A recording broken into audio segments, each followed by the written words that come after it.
Sir ಹೇಳಿ sir, ಏನಾಯ್ತು ಹೇಳಿ ಸರ್. ಈ ಶಿವಮೊಗ್ಗ ಇದು ಹೊಳೆ ಬಸ್ ಸ್ಟಾಪು.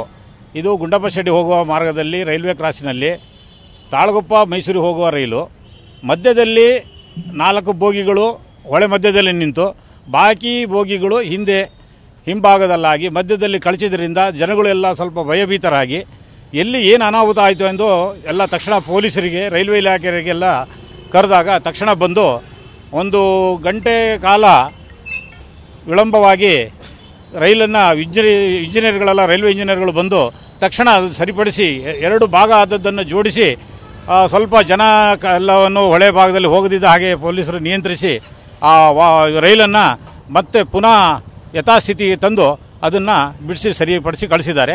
ಯಾವುದೇ ಒಂದು ಅನಾಹುತವನ್ನು ಆಗಿರುವುದಿಲ್ಲ. ಶಿವಮೊಗ್ಗದಲ್ಲಿ ಇದೊಂದು ಹೊಸದಾಗಿ ಘಟನೆ ನಾವು ನೋಡಿದಂಥ ಆಗಿದೆ. ಭಯ ಆಗಿದೆ. ಪ್ರಯಾಣಿಕರೆಲ್ಲ ಭಯಭೀತರಾಗಿ ಇಳಿದುಬಿಟ್ರು. ನಾವೆಲ್ಲಿ ಹೊಳೆ ಬಿದ್ದು ಹೋಗ್ತೇವೆ ಅಂತ ಮಧ್ಯದಲ್ಲಿ ಆದ್ದರಿಂದ ಮಧ್ಯೆ ಇಳಿಯೋದಕ್ಕೂ ಆಗಲಿಲ್ಲ, ಹತ್ತಲಿಕ್ಕೂ ಆಗಲಿಲ್ಲ. ಆದರೂ ಕೊನೆಗೆ ಬೋಗಿಯಲ್ಲೇ ಇದ್ದರು. ಕಡೆ ಸರಿಪಡಿಸಿದ ಮೇಲೆ ಎಲ್ಲ ಸಂತೋಷವಾಗಿ ಮನೆಗೆ ಹೋಗಿದ್ದಾರೆ. ರೈಲು ಹೋಗಿದೆ. ದುರಂತವು ತಪ್ಪಿದೆ. ಎಲ್ಲರೂ ಶಾಂತಿ ರೀತಿಯಲ್ಲಿ ವರ್ತಿಸಿದ್ದಾರೆ. ಜನಗಳು ಸಹಕಾರ ನೀಡಿದ್ದಾರೆ. ನಾವು ಶಿವಾನಂದ್, ನಿವೃತ್ತ ಇಂಜಿನಿಯರ್. ಇದು ಗುಂಡಪ್ಪ ಶೆಡ್. ಇದು ಮೈಸೂರು ಟು ತಾಳಗುಪ್ಪ ಟ್ರೈನು. ಅದು ಟ್ರೈನಿಂದ ಅರ್ಧ ಭಾಗ ಆ ಕಡೆ ಹೋಗಿತ್ತು, ಇನ್ನು ಅರ್ಧ ಭಾಗ ರೋಡ್ ಮೇಲೆ ನಿಂತಿತ್ತು. ಏನು ಮಿಸ್ಟೇಕ್ ಆಯಿತು ಅಂತ ಗೊತ್ತಾಗಿಲ್ಲ. ಮೆಕ್ಯಾನಿಕಲ್ ಏನೋ ಡಿಫೆಕ್ಟ್ ಆಗಿದೆ. ಅದನ್ನು ರೈಲ್ವೆ ಡಿಪಾರ್ಟ್ಮೆಂಟವ್ರು ಬಂದು ಸರಿಪಡಿಸಿದ್ದಾರೆ. ಆದ್ರೂ 1 ಗಂಟೆ 1.5 ಗಂಟೆ ಟ್ರಾಫಿಕ್ ಜಾಮ್ ಆಗಿ ಜನರಿಗೆಲ್ಲ ತೊಂದರೆ ಆಗಿದೆ.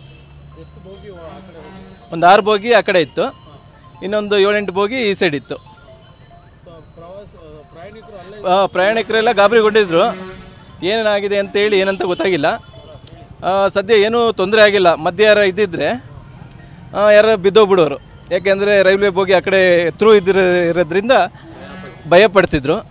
ಜನರಿಗೆ ಏನು ಮಾಡ್ಬೇಕಂತ ಹೇಳಿ ಗೊತ್ತಾಗಿಲ್ಲ.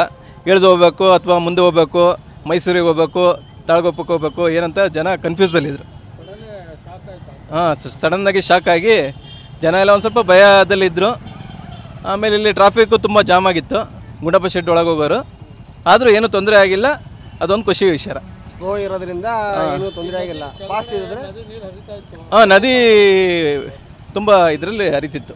ಸ್ಲೋ ಇರೋದ್ರಿಂದ ರಾಜಶೇಖರ್ ಅಂತ